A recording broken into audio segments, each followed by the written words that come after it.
I want to welcome to the program right now Emily Miller of the Washington Times. Emily, thank you for coming on the program. Oh, it's always my pleasure. All right.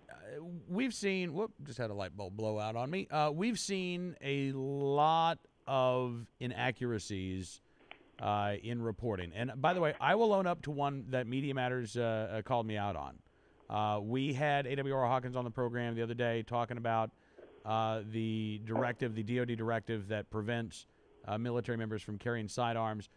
Said it was from Bill Clinton. It was not. It was enacted during the George H.W. Bush administration. It was renewed in 2011. Then I've written that wrong as well, too. So we should correct the record. I think we corrected the record on our Twitter feed, but I hadn't done it on the show, and that's my bad. Are you sure that's correct before I change it, too? That's what the Blaze had reported. I was going to say, because I don't believe anything Media Matters says. No, the directive was done in 1992, but I believe it was done before. It was done during 92, so we think of Clinton, but it was still George H.W. Bush, and then it was renewed in 2011 during the Obama administration. But there you go. All right. So anyway, that's what I got wrong. Now here's the other thing.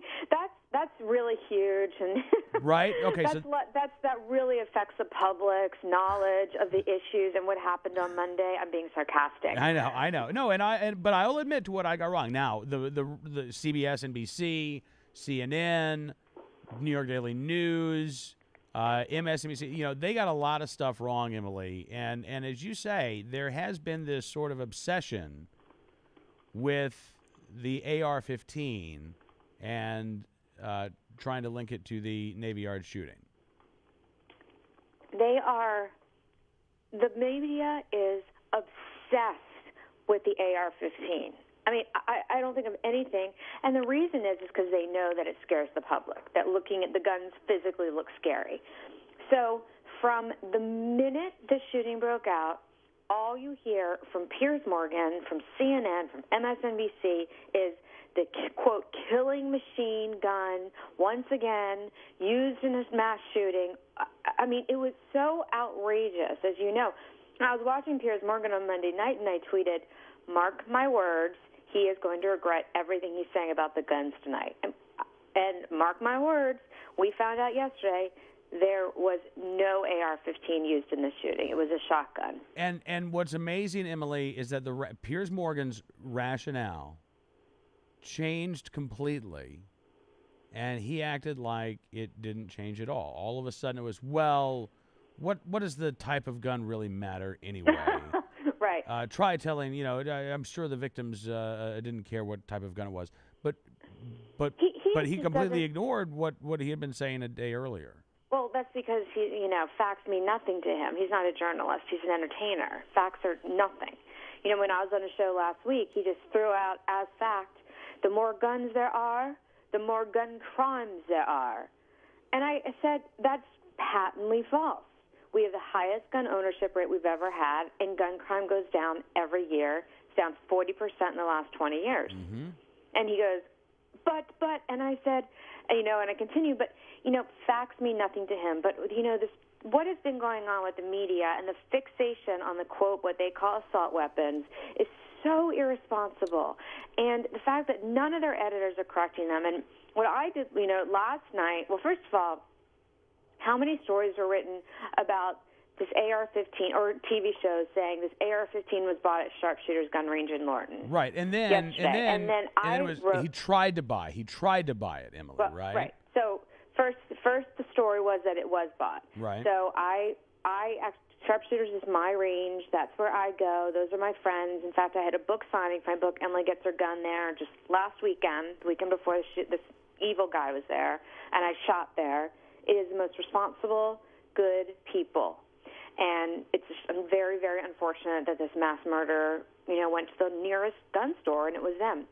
Well, I called and talked to them, and, unfortunately they've been had media all over the place. But, they said he never tried to buy a rifle, Emily. He just did not try. He did not. First of all, he didn't buy it, and he didn't try, and we didn't reject him.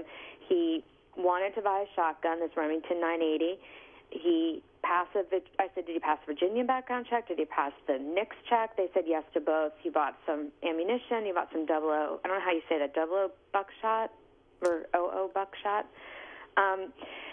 Anyway, and so then the next story I see last night on the New York Times website is Navy Yard shooter tries to buy AR-15 quote assault rifle, but was blocked by Virginia state law.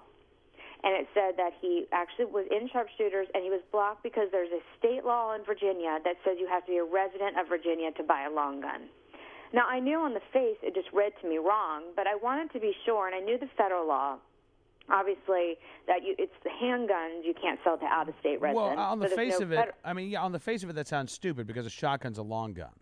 But I looked, carefully at the federal law, and it does say that long guns in person are fine if it's a non-resident. However, state law does you've taken into effect state law. So right. I wanted to make sure there was nothing in the state law. So I talked to two lawyers, Virginia lawyers last night, John Fraser and Dan Peterson. Both checked the actual statute in Virginia, which says you do, when you are buying one of these quote assault weapons, you do have to prove that you are a U.S. citizen. So there is one extra step in Virginia to buy them. It does not say you have to be a resident. So then I knew the New York Times was wrong. And it just was so outrageous that the New York Times is so determined to somehow link an AR-15 to him that they were going to actually put lies in their paper to say that he tried to buy this gun but was stopped by a state law that doesn't exist. Where did they source this from? So I wrote this correction last night, and I said, here's what the New York Times is wrong. Here's what the lawyers say. Here's what the state law is. And it was on Drudge last night. I sent several emails to New York Times Media Relations last night, the reporter themselves, and said, do you have a comment? Are you going to correct it? It's now been, 18 hours, and they still leave it up. It is patently false that shooter tried to buy that AR-15, and there is no law that would have prevented him, even if he had.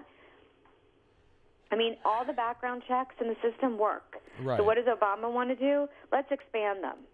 Because they work so well, we're going to expand them? I mean, all this proves, and this is what I wrote about today, the one common thread in all these mass shootings, and they're so rare, and as you know, they're so rare, about 18 people a year, but we get fixated on them because the media gets fixated on them, the president gets fixated on them. And they're very sad, of course, and it's terrible, but it's not the daily crime that we face in the cities.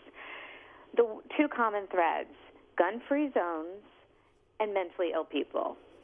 So why are we restricting gun? Why does the president, Bloomberg is having a protest at the Capitol tomorrow, and the liberal media go after guns when we've been proven that gun control doesn't reduce violence or stop these mass shootings? They don't go after mental illness, and they don't go after the gun-free zones, actual things that would make a difference. Yeah, and it's interesting because I think in a lot of cases now people are really going out of their way to avoid talking about the mental health aspects of it, but politicians in particular, and I think it's because it's not an easy issue. There's not a soundbite solution. You can't say we need more gun control, we need more mental health. I mean, we need more mental. Right. We need more mental health. I mean, I have to say, I do think we can be stronger on this. I mean, there is such a fear of this because I do too, and that's where I think that, honest to goodness, Emily, that's where I think a lot of the focus needs to be, because when I hear that this guy was 6 weeks ago, police in Rhode Island, he called police, he was hearing voices, he was going to the VA. There were all of these warning signs. He was seeking mental health treatment, and I want to know what happened. Did he get it? Well, what happened? I find, and I think this is worth debating, and you're never going to hear this from the White House or the Democrats in the Senate. It's worth debating why so few people are put in mental hospitals and are committed. If someone is hearing and seeing hearing voices and is paranoid, that means he's schizophrenic. They need to be medicated or they need to be locked up. I mean, I worked for Tom DeLay, and if you remember that shooting, same thing, totally insane person who thought that Martians were in his brain and came in and killed two Capitol police officers in the U.S. Capitol.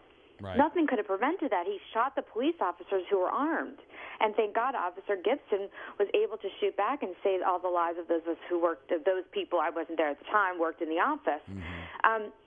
When you have these kinds of people, I mean, we have as a society, we're so careful of mental health and diseases and, but this guy should have been put away, and I don't understand how his security clearance wasn't pulled, but he's a homicidal maniac. He's insane.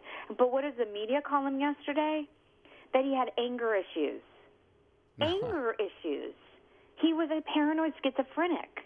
I mean, it's just shocking that it got this far, and horrific that these 12 people are killed because of this.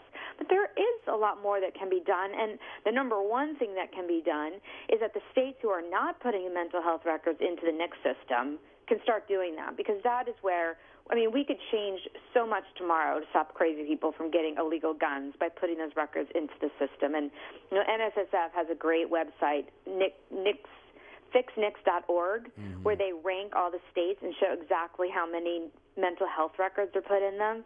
And like a state such as Maryland, which just passed this rabid gun control that's going into effect in October 1st, which, by the way, will not do one thing to decrease crime. Right. They only put in 6 mental health records. And I'm from Maryland. I grew up in Baltimore. I know more than 6 crazy people. I mean, that is ridiculous. What these people need to do is they need to be caught. They need to be put in mental hospitals, and then we can put their records into the system. And let's call a spade a spade. Talking with Emily Miller of the Washington Times, and you know, I think, but see, Emily, I think part of the problem is, you know, we talk about crazy people, but we're talking about mental illness. We're talking about, we want people to get treatment. We don't want to lock people up forever and ever. I don't want to go back to the days of the Maryland State Institution for the Insane. I don't want that. Well, Cam, and they can put on little plays and entertain us. I mean, you know, the goal is, if this is a mental illness, then the goal is treatment. And so, first of all, that's not true, Cam. In the case of, yes, someone who's got depression, anxiety, personality disorders, those kinds of things, that's one thing. We're talking about someone who's hearing voices, who's that paranoid. Those people should not be on the streets. That is a totally different category. But the goal is still to get them treatment. It's not just we're going to put them in a straitjacket and throw them in the corner somewhere and forget about them. The reason why they can't be on the street is because they're not on medication. Need treatment, right? So you know, I think one of the first things we have to do is destigmatize this, and to say, you know, look, if you're feeling troubled, you can go and get help without worrying that you're going to be thrown in an insane asylum for the rest of your life. That's not, we're talking about 2 totally different categories. You're talking about people who maybe have depression and feel shame. No, I'm they're not. Functional in their lives. No, this guy was functioning. Emily, this guy was functioning in society. This guy was going to work every day. I'm not talking about a different category. The people who went to work with him last week had no idea that Monday morning he was going to go up into a building and shot 27 people in cold blood. And this the is day not a exactly, and the Friday person. before he had gone to work and nothing unusual had happened. We have no idea what unusual. We don't know what was going on in his work. We know that he was saying and hearing voices. If someone is capable of shooting and killing 12 innocent people, we are not talking about basic mental health treatment. We are talking about the extreme, evil, crazy people. But Emily, what I'm saying is, at some point, this guy tried to avail himself of treatment. That's the thing. This guy sought it out. Yeah. So this guy, at some point, perhaps as recently as 6 weeks ago, there was some part of him that was rational enough to know that something terrible was happening. And he sought out treatment, and I want to know why it didn't happen. That's a very good question. That's what I want to know. That's a very good question. We agree on that point. Okay. I knew that we would. It was just a matter of us, you know, reaching a greater understanding. We have our best debates where we both get fired up. This is why, Emily, this is why this show is so much better than going on Piers Morgan, isn't it? The thing is, when Piers Morgan yells at me, he actually really hates me. I know that you really love me. I do, absolutely. And by the way, congratulations on the new book, Emily Gets Her Gun. It was a fantastic release party. It was so fun. Thank you so much for coming. That meant so much to me, and I can't wait to show everybody the video of Cameron interviewing me as well. It's been a thrill, and, you know, I just hope, you know, from all of this, the message of my book is, because of now of all times, what I've been saying in my book is so important, that gun control does not reduce crime. If we want to focus on less violence, and personally I'm much more worried about the 8,000 people who are killed every year than these rare mass shootings, because it's so much more frequent and they get ignored. Let's talk about real solutions. Let's not focus on banning guns, because that doesn't do anything. Emily Miller, thank you as always. We'll talk again soon. Thank you. Take care.